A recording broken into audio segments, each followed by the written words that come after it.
And we're live. Hey, everybody. We'll give folks a minute to come back from break and get started. Oh, I see our attendance popping up already. I know it's lunchtime, so I hope everybody has their lunch in front of them. It's important to take time to eat, even when you're busy. We're excited to be here with some of our candidates from across the state that we are going to work to get elected in November and hear from them. Feel free. We'll get started in another minute or two. And we'll start hearing from the candidates. How's the day been so far? I know there's already been quite a few sessions. I enjoyed hearing from Senator Jose Rodriguez this morning when we surprised him with the award. It was amazing, and all of the El Paso students. I mean, all the students. It was really funny to see, and amazing to see all of the like a El Paso heavy student award ceremony. Yeah, El Paso was really representing today.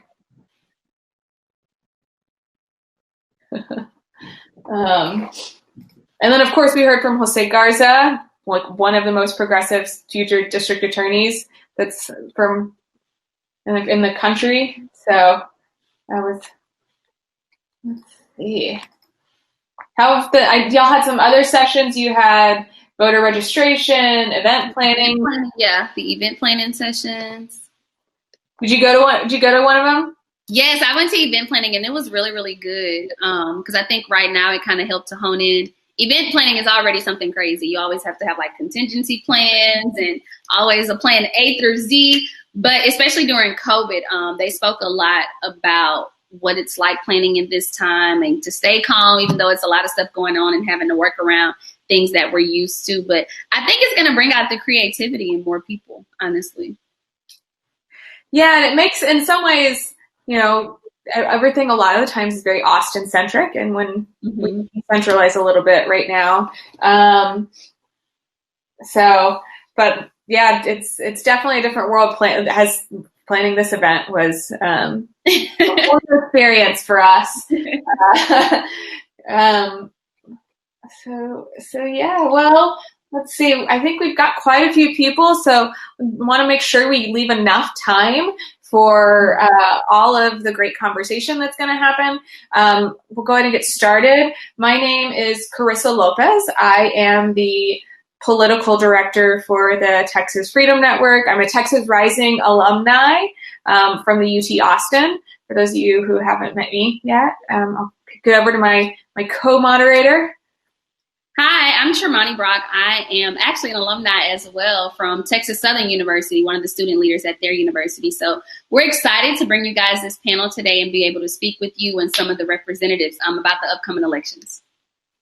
Yeah, so we are here. Last weekend we had some of our electeds that were freshman House members who were trying to protect and make sure they come back for the 2021 legislative session. Now we're here talking to some candidates that we need to get elected in this November so we can flip the Texas House. Right, that is our goal. We just talked. You may have heard me talk a minute ago about.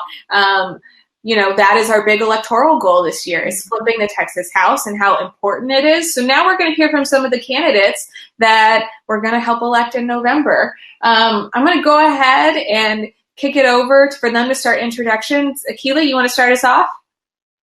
Sure, I'm happy to. So, hi guys from Northwest Houston. My name is Akilah Bacy, and I am, as of July 14th, officially your Democratic nominee for this district. This district is the district we missed flipping by only 47 votes in 2018, but we're going to come back now on November 3rd, and we're going to finish the job. We just came off the runoff with an overwhelming 79% of the vote, and I do believe that that's because of the strong message that we're able to present across our district, and that is simply a message of justice and equity, and to make sure that we're all getting equal rights at a larger scale, and not just those who can either afford it or find the help, but that our government is doing the job that we have set our government to do. So, Akilah Bacy, and I'm looking forward to the conversation we're about to have.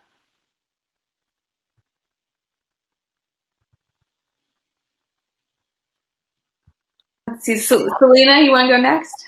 Sure, happy to. Hi, my name is Celina Montoya. I'm running in the House District 121 in San Antonio. I ran in 2018. I was the first Democrat to do so in about 20 years. So it was definitely a run of faith. We had, it's definitely grassroots. My mom, my aunts, my kids, my husband, just all pitching in.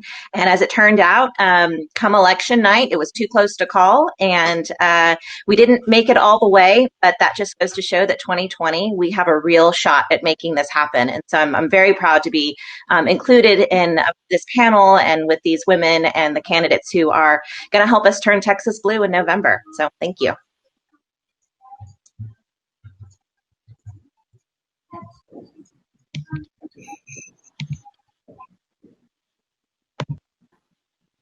Oh no, we're having audio issues. Oh no, Alyssa.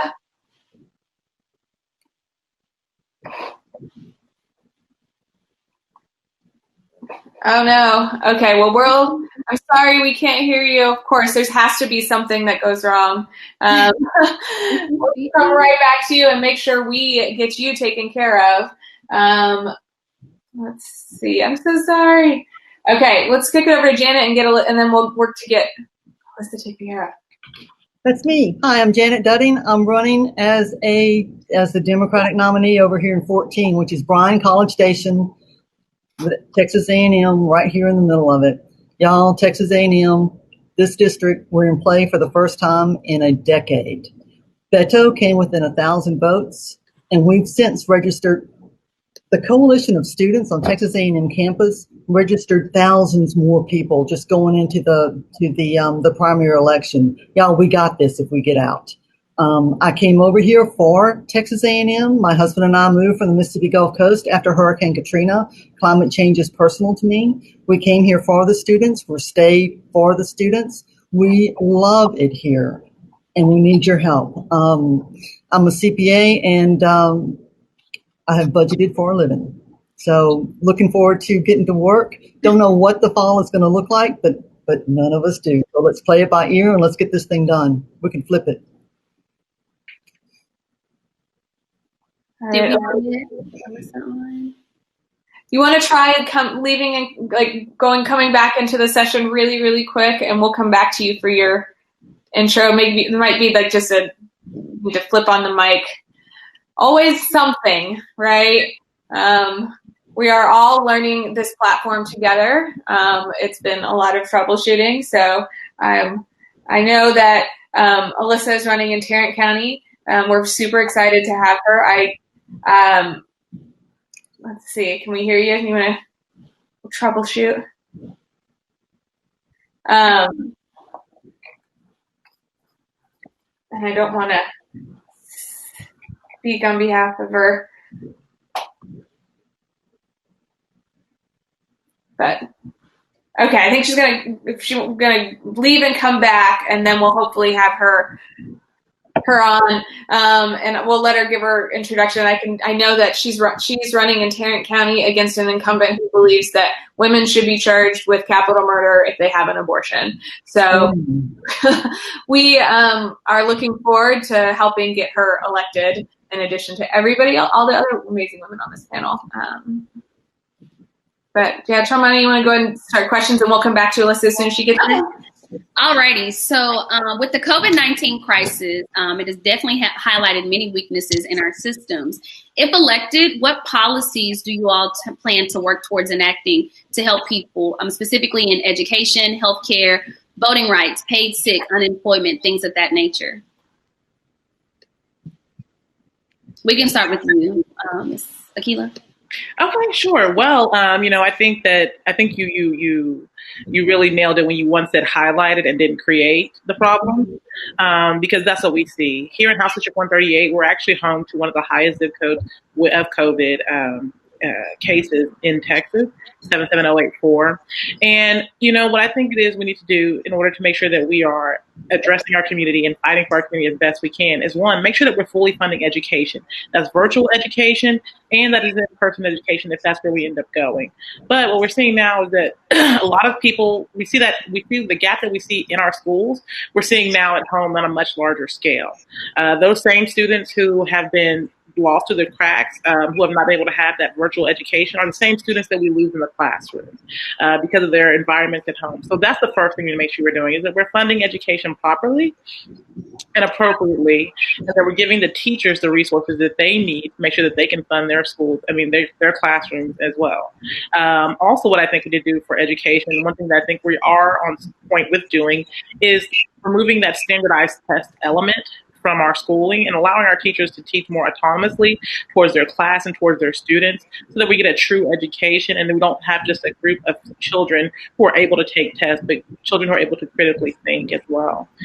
Second thing I think we need to do, as far as healthcare goes, we see one thing is that Texas is rising on COVID cases, and then we also see that Texas is the highest uninsured rate in the nation.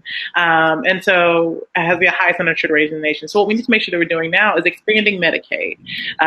And we also need to make sure that we are creating that public option. Currently, Texas gives away billions of dollars each year in federal healthcare funding. That's our tax dollars. So it's not like we're giving away money that they're giving us. We're just literally giving them our money and not getting anything back for it. So that's something that we need to make sure that we're doing. We're flipping the Texas House, and then we're advocating for that money to come in. And if our governor still doesn't want to come in, then we're bringing that to a vote by the people to choose whether or not they want to expand Medicaid. And so I can go on the list completely, but I'm going to let some of my future colleagues chat and just kind of keep the conversation going. I'm sure they have great ideas too. I know they do. Yeah, thank you, Akilah. I'm going to hop in here. You probably saw my daughter go back and forth here. I mean, this is life right now, right? We're here at home, and yes, she is my little activist. She would be going into fourth grade right now, but as it is, frankly, we don't know what the situation is going to be with school, and a lot of that is to the lack of leadership on the state level and the federal level, and when we take away the authority of our local leaders, our municipalities, our health districts, who are here, boots on the ground, making sure that people are staying safe and healthy. And we say that we're going to take the authority away from schools, make decisions on what's best for their students and their teachers. That's when we need to make a change. I mean, I don't think that there's anyone who would say that we are prepared when school is supposed to start in just a few days here.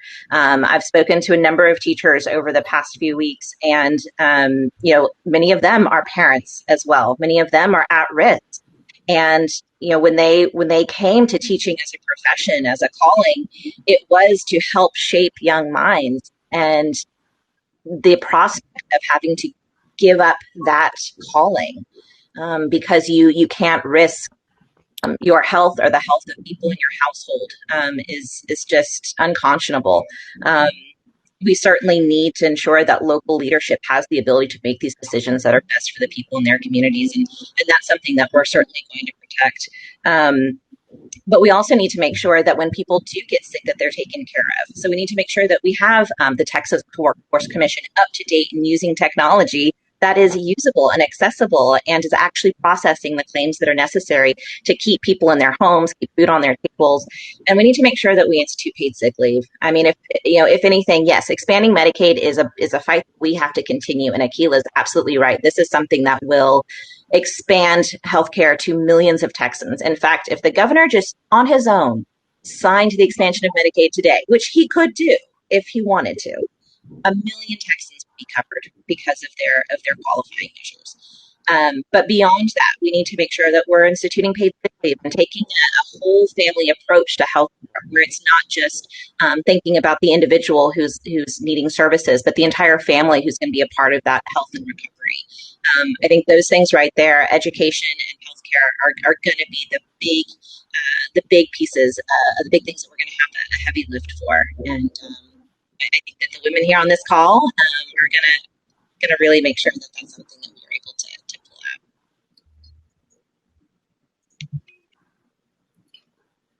out. I'll jump in after that. I agree with everybody about Texas.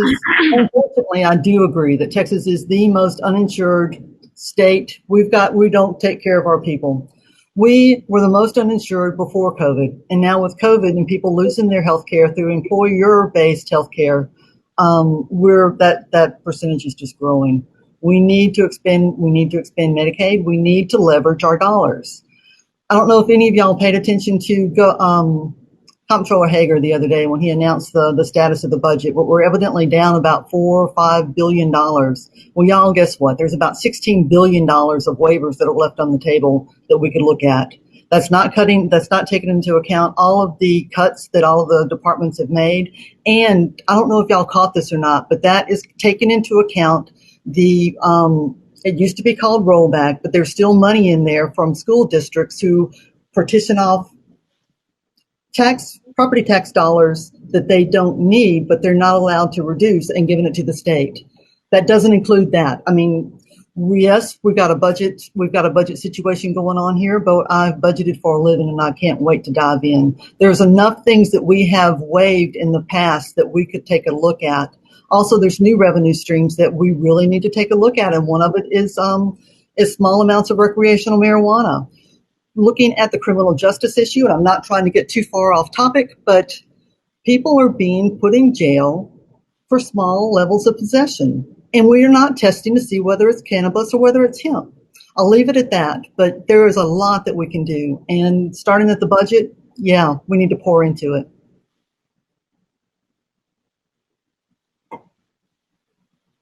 And I think Alisa still doesn't have audio, but we are going to try a workaround in a minute.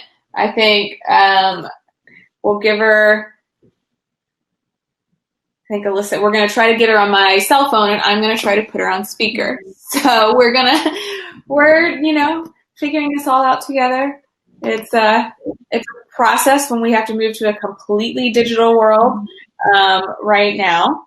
So we'll go ahead and I'm going to go ahead and move into the next question, and then we'll just give Alisa several minutes to do her intro and kind of wrap all our answers up. So as we are bracing for a second wave of COVID-19, likely around the time of the election, we live in a state that already makes voting inaccessible, doesn't allow online voter registration, doesn't have universal vote by mail, voter ID law. We also know that young people will make a huge difference in this election. So can you tell us a little bit about how your campaign is dealing with this, and what will you do if elected to change these systems? Yeah, Janet, you want to start, Akilah? Sure. Akilah, you want to? Go right ahead. I want to step on you. Sorry. The voter registration part is really, really tough because we've got to get Texas A&M students voting. They are coming back. We're not sure what this is going to look like. It is not changing as much as the public school system is changing. But right now, my husband teaches civil engineering, and he's planning to teach in auditoriums. We're coming back, y'all. We got to get everybody registered. We got to get everybody out to vote. How do we do that? We need to expand vote by mail. That's the simplest thing. We voted by mail. The military has voted by mail always. And no one is accusing the military of voting fraudulently. No one would dare, because they're not. We've already got those systems in place to vote by mail. I think that we should just expand eligibility. What to do in the future, I don't want to step on everybody else, but we need online voter registration same day. And I'll leave it to my esteemed soon-to-be colleagues. No, I think what she said is like right on target, and that's why it's so important that we make sure that we all get into the state house so we can get that majority. Because what we can do is we can change those laws once we get that state house from the Texas legislature. But I do think it's really important. One thing that we're doing is we're making sure that while everybody should have vote by mail, that our campaign personally is calling all of our eligible voters who are eligible for vote by mail and helping them with that process if they're eligible to complete that application, to get that application on the phone, because we know that a lot of times a lot of our older voters might, kind of shy away from that and choose not to vote. But we need to make sure that everyone is getting out there. And so shameless plug, if you are willing to help us phone bank and do that, please go to akilahbacy.com and sign up to volunteer. But, I think that's really important is that, and what we see down here in Harris County, which I think is actually really cool, is that we have a great county clerk who is making voting as safe as possible with the use of face masks, with finger gloves, with wipes and sanitizers, with social distancing rules put into place. This is no lie. It's going to be a hard election. it's going to be a scary election, but that's what honestly the Republicans want it to be, because they know, one, they have an older voting population, so they're going to have higher vote by mail populations who are already qualified than we will.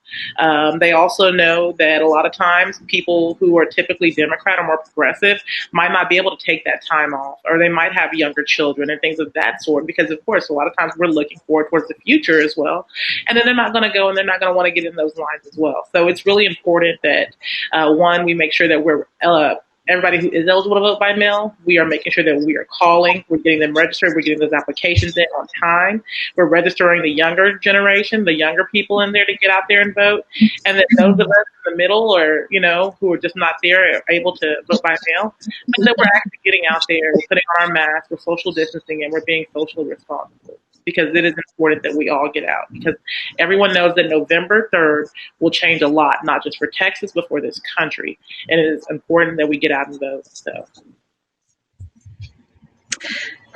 So I would just add, there are a couple of things that our campaign is certainly doing, and that I think that we're all doing, right, is encouraging people to vote by mail who are eligible.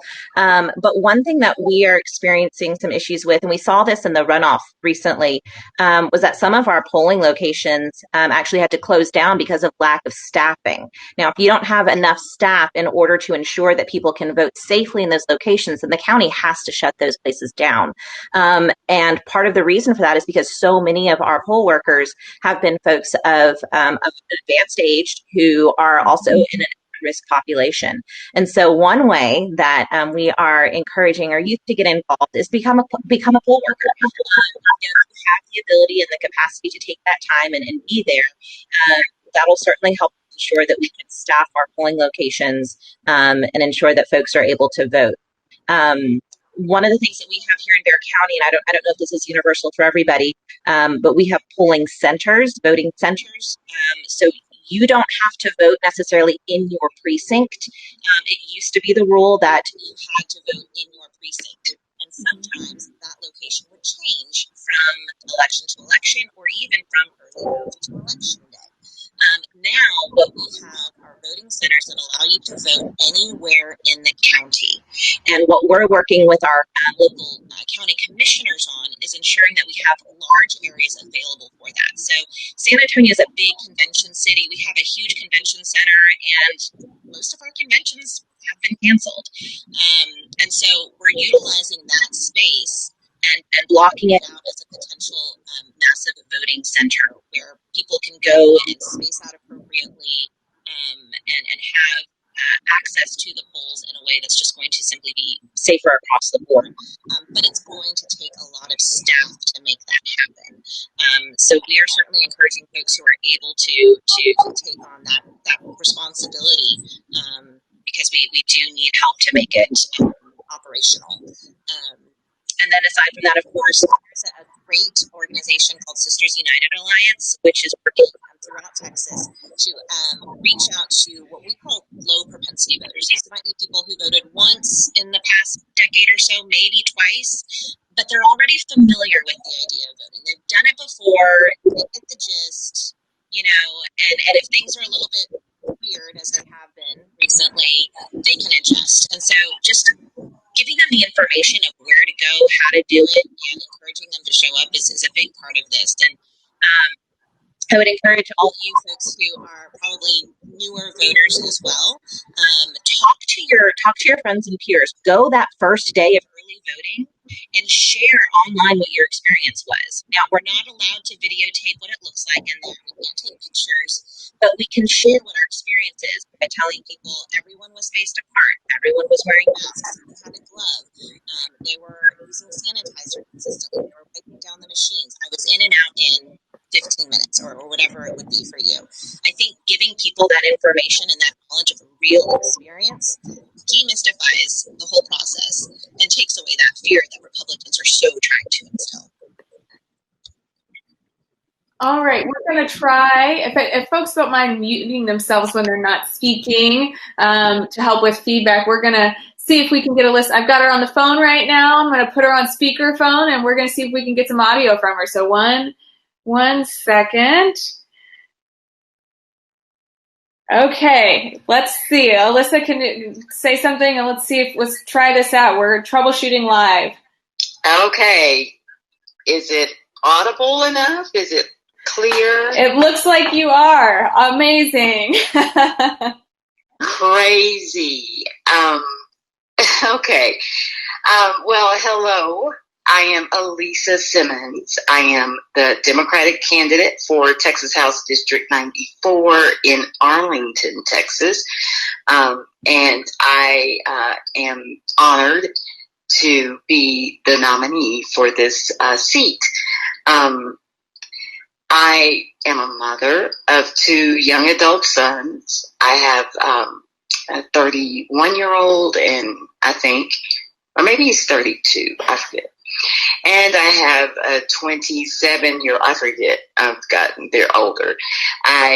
My 31 or 32-year-old is a professional. He lives in Austin. So I'm looking forward to being elected so I can be in Austin, close to my son. I am also from Austin, and so my dad lives there, and that's where I was born and raised. I have a second son. He's 27, 28, something like that. And these are the loves of my life. I just can't remember how old they are. And he is the oldest one is a St. John's graduate. The younger one is an SMU graduate. And once he graduated, he decided to go into the Marines. So he is a first lieutenant, and he is stationed in Okinawa for a couple of more years. I've lived in Arlington for about 35 years, where I raised the boys, and have just been active and engaged here.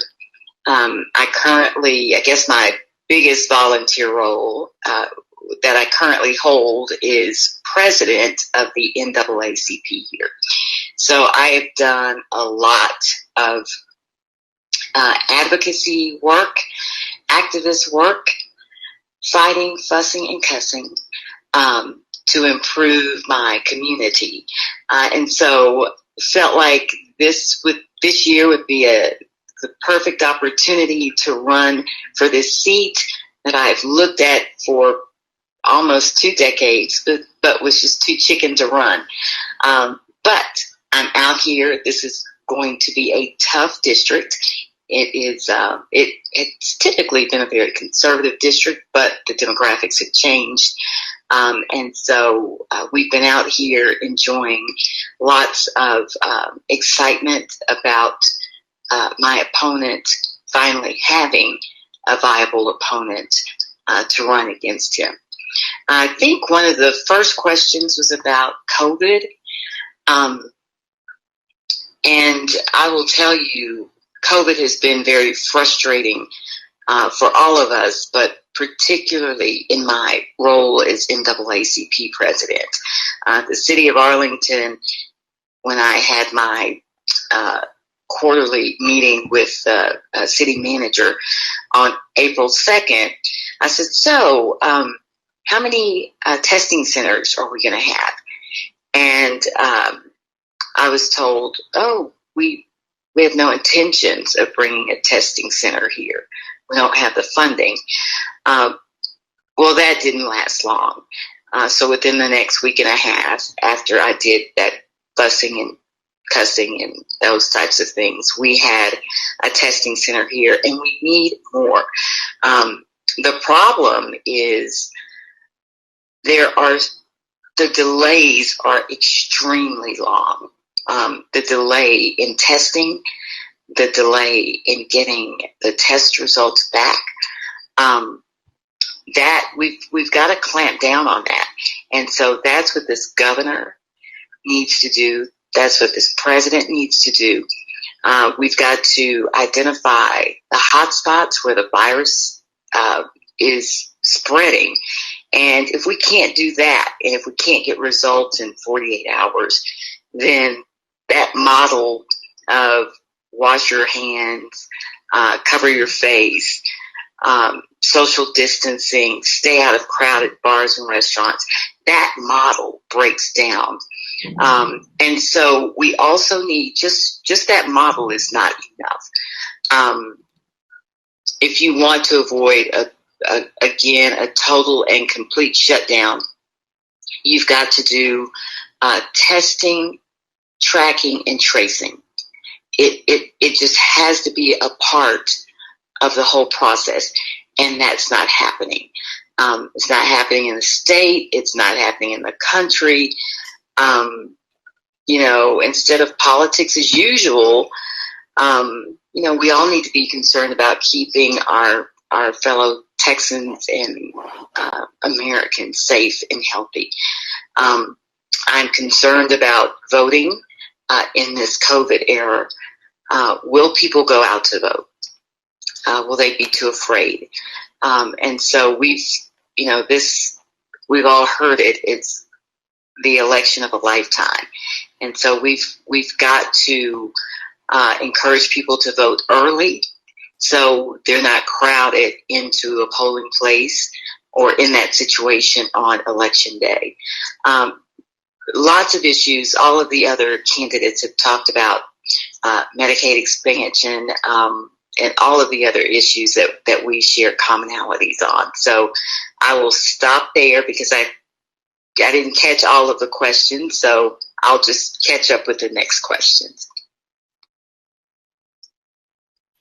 Thank you, Ms. Simon. We appreciate that. Sorry about those technical difficulties we had earlier, but I'm glad you were able to get logged on. So we're going to move into one of the other questions, and I think this one kind of hits home for everyone. The nation is in such an upside down time right now, but we've seen how improper policing can affect families, can affect people, especially those of brown and black people in these communities. So my question, the question that we want to present before you all, is what policies do you intend to enact to create some type of meaningful change to the way policing is presently done?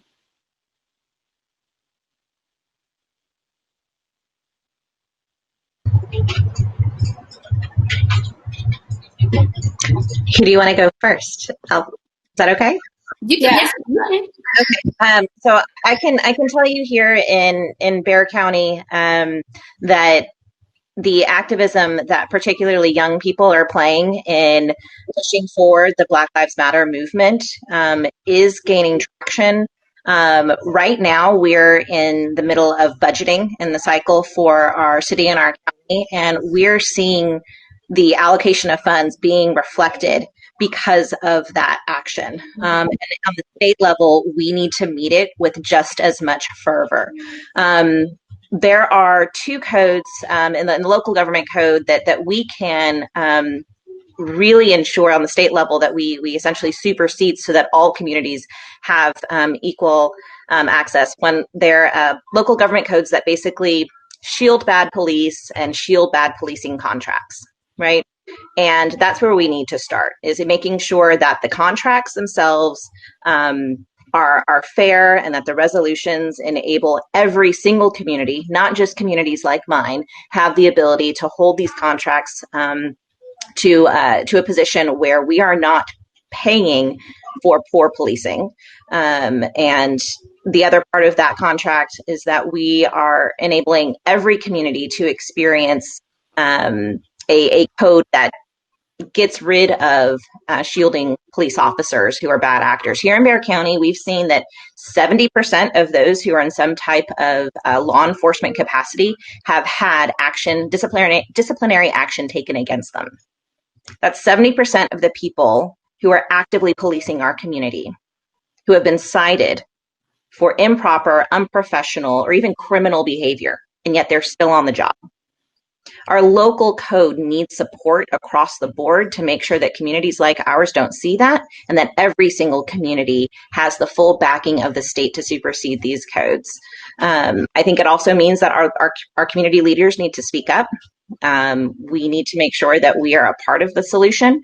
And at this point, I think it's pretty obvious that, especially with COVID, we are seeing an attempt to sweep these issues under the rug, and we need to keep we need to keep this this problem in the limelight because it's not going away. I've got Alisa. I'm gonna put Alisa back on speaker so she can answer. All right, it's all you. Oh, you might be muted on your phone now. Her cell phone may be muted. Yeah.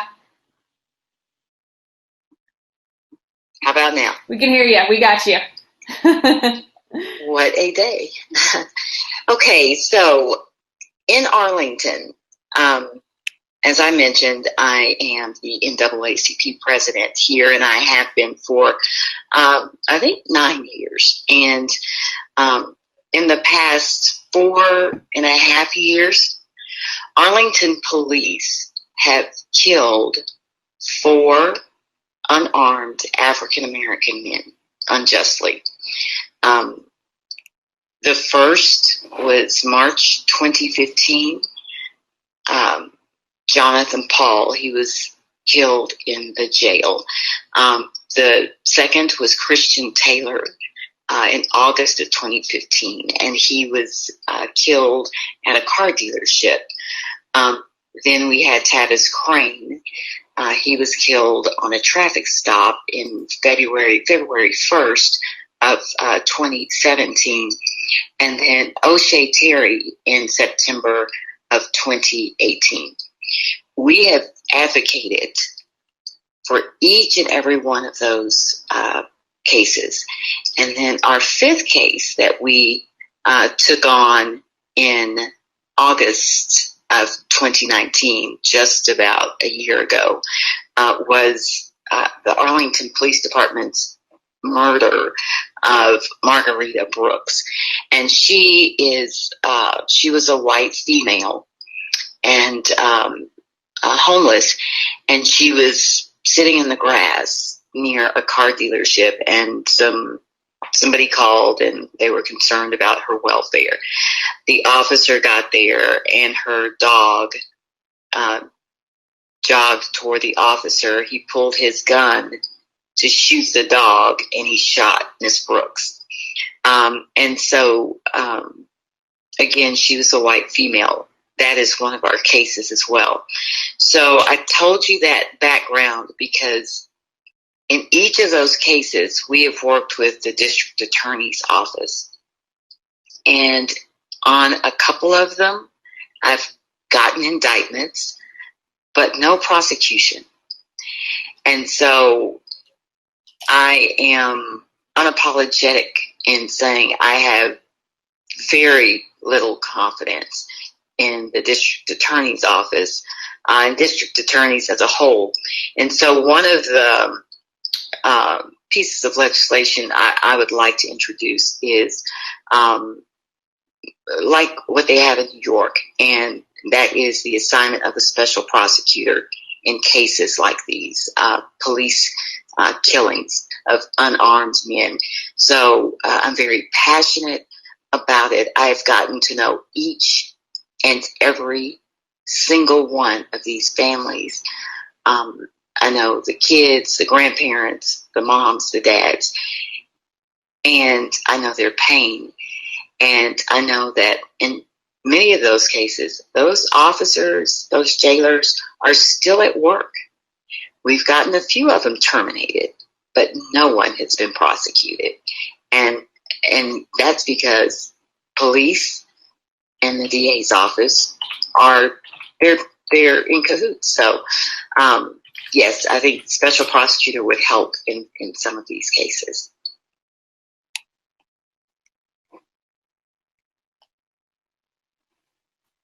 Thank you. So I think who's next? Quick, I lift everything that everyone has said so far. Mandatory body cams, bad cop records, bad cop directories, outside investigations of alleged improprieties, but it's really bigger than that. It is the whole rationale behind the systemic racism, which is almost foundational racism, needs to be addressed. And we can take action now. If we can harness this energy, we can actually make action happen on things like bail reform, asset forfeitures, which is now unconstitutional, but it is still funds police departments and sheriff's departments. Small amounts of marijuana. The list is big. The list is great big, and it does start with the police reform, but it grows bigger and expands even past criminal justice into healthcare. And I'll let it go with that because I know that we're running a little short on time, and I don't want to take Alika's time. Thank you.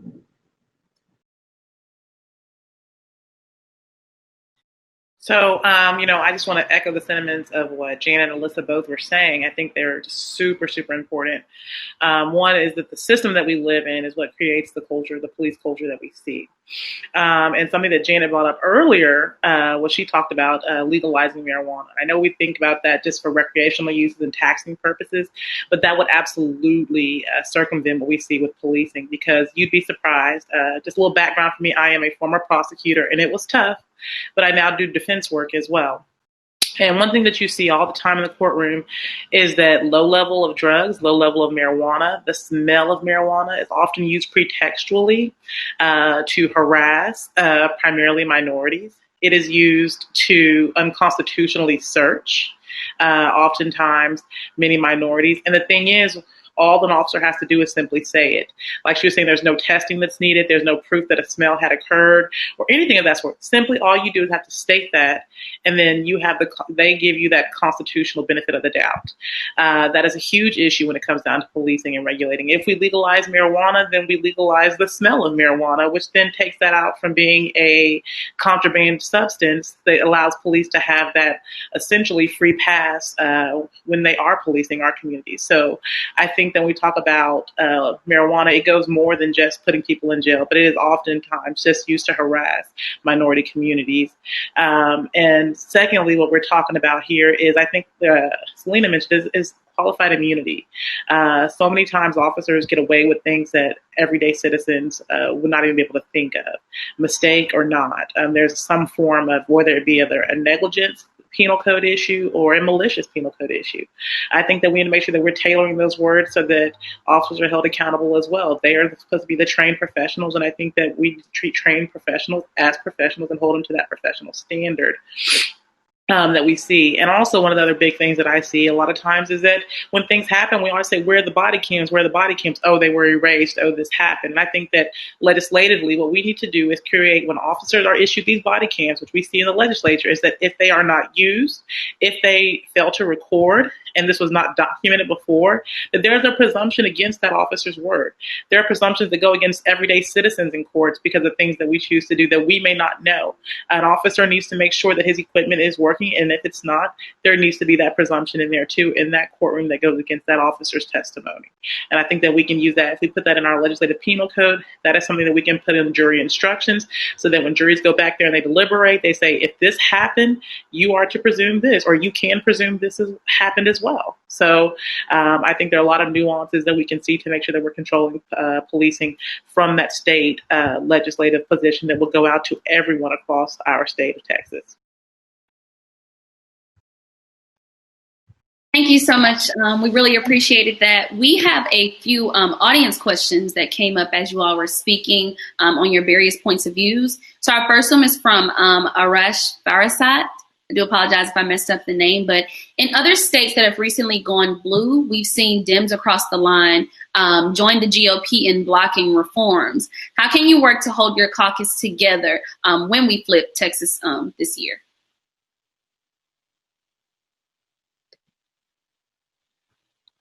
I think I'll chat real quick. I think one of the biggest ways that we're going to make sure that the Democratic caucus stands together is doing what we've already done so far, and that's having robust primaries to make sure that you're getting the best person into that seat, making sure that they're committed to what it is that they say that they're going to do when we get there. And also what I think we see is a common consensus a lot of times in Texas as to what it is that our constituents, our residents want to see happen, and fighting for that as well. And so honestly, the best way to hold anyone accountable is to vote them in or to vote them out. Yeah, I would add that ensuring, we don't know what this next state legislative session is going to look like. We don't know what in-person versus virtual is going to look like. I think we need to work extremely hard to make sure that all of these meetings remain open and accessible to the public and open to the press, open to question, criticism, and testimony. So that is one of the best ways to ensure that there's transparency and that people are doing what they said they were going to do.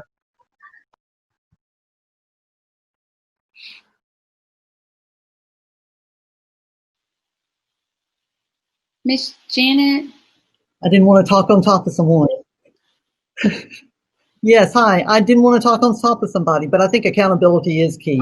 I think that there's more interest right now. We know that our vote makes a difference. We saw what happened in 2016, and it is critical that our lives depend on our rights depend on it to get out there and vote this time, and then to hold everyone accountable, to take what they say and then actually look and see whether they're doing what they say. I think that now with the virtual town halls, with the virtual universe as it's changed into. Zoom used to be the cat running around the house really fast, and now Zoom is the way that we communicate with everyone. I think that it does, while it makes some things harder, it does make a whole lot of things more easy. I think it makes a lot of things easier because we are now opening up the community to back and forth.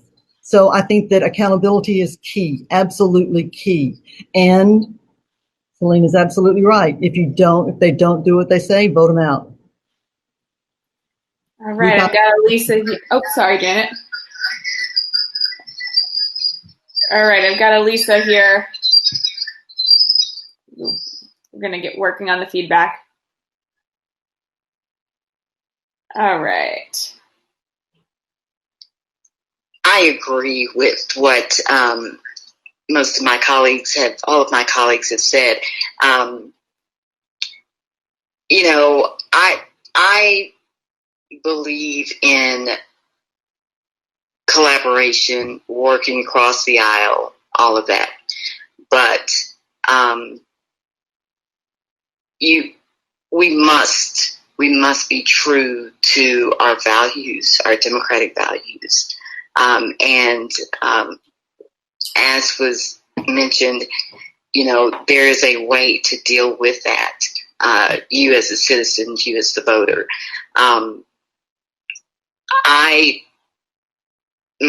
My style is to collaborate, and then if that does not collaborate, I have no problems with holding my colleagues accountable. But I agree with what has been spoken already. Okay, we have just a few minutes left here, so I'm gonna, we'll go ahead and give closing remarks. If anybody wants to give, 30 seconds or so of just final thoughts, anything you want folks to know, we'll go ahead and do it now. And I thank you everybody for bearing with us as we deal with tech issues. It's, you get an insight to people when stuff like this happens.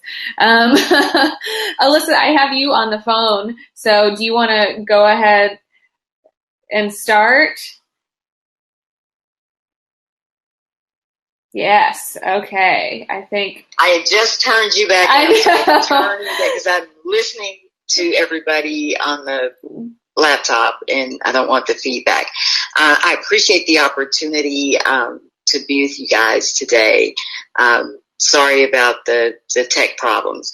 But one thing I want young people to understand, and that is they are essential to the electoral process, and essential to leadership.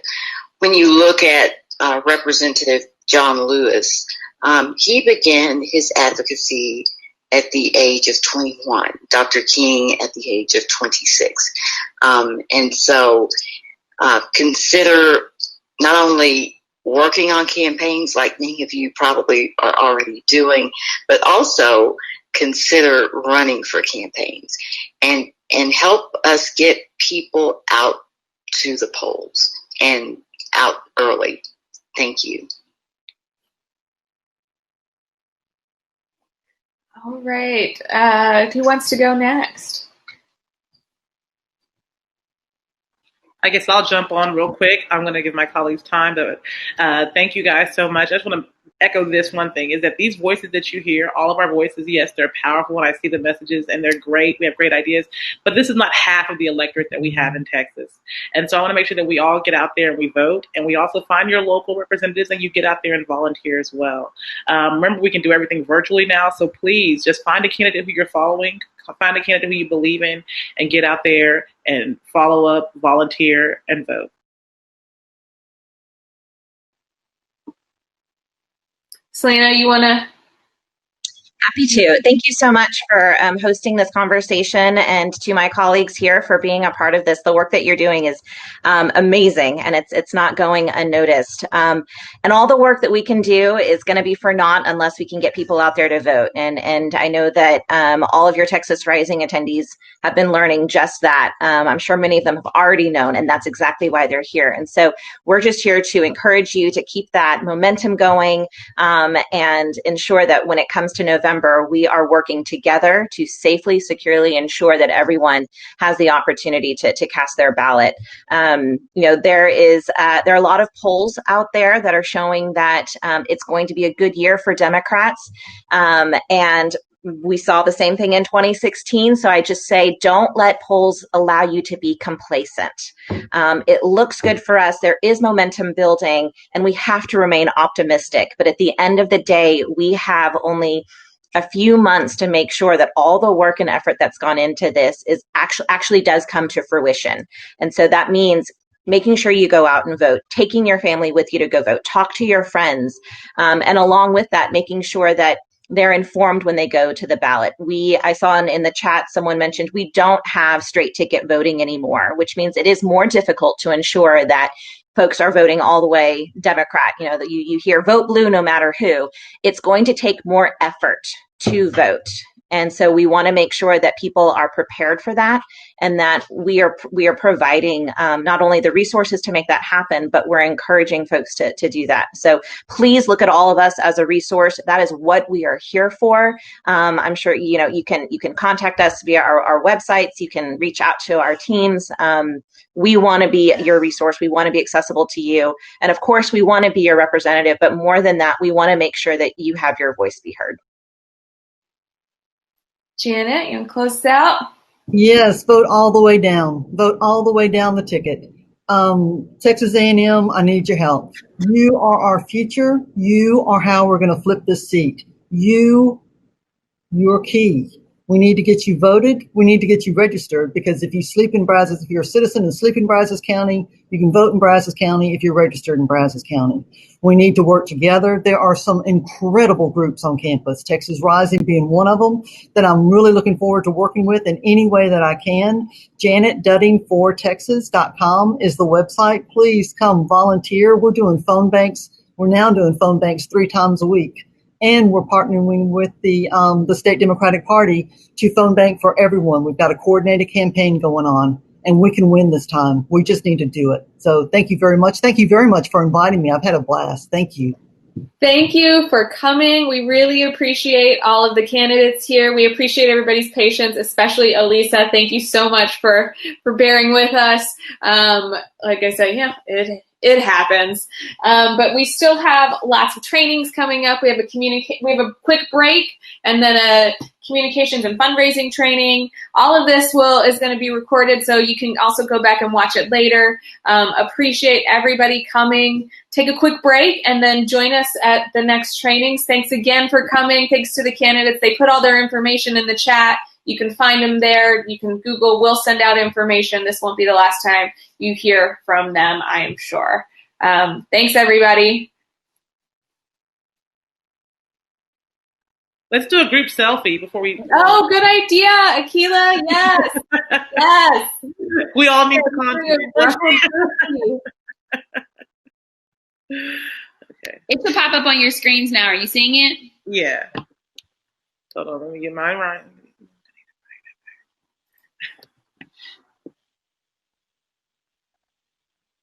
Thank you. So much going on. I totally forgot. I love that you reminding us. We got to get the content, right? Yes. Chris, I'm going to let it run for a second so that it can pick up all the selfies. I don't want to cut it off before. Perfect. Yeah, we'll just let it. I mean, if people have a break, they can take their selfie and then we have a few minutes. Okay, folks, take your groupie, y'all. Yeah. Such a cool feature. I'm glad you remembered that.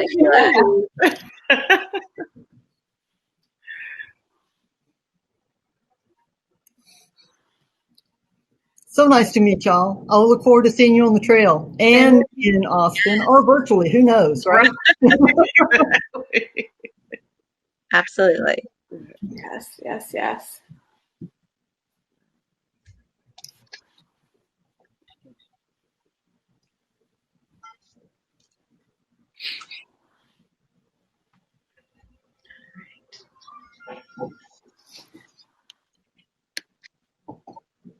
All right. Anyone else pumped to go do some phone banking right now? Oh, all time. Yeah. Such good candidates.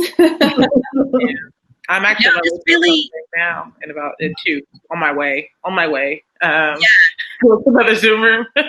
This really does help, though. I don't know if you guys are doing the same thing, but yeah, we do a Zoom with our phone banking and takes little scheduled breaks to check in with people, and it helps, just to be connected with people.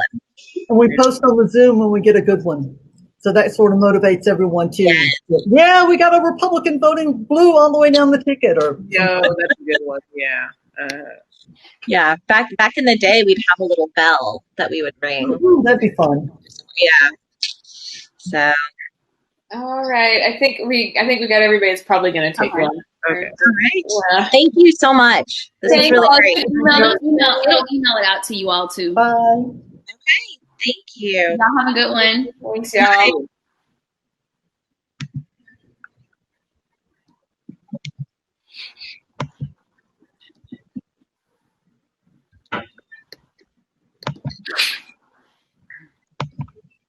I'm going to wait for the final photo. There it is. Save photo. There we go. And there we are. Y'all have a good one. How did it's not saving for me, I don't think. Oh, there it is. It'll email it out to you as well. Yeah, Okay. selfie.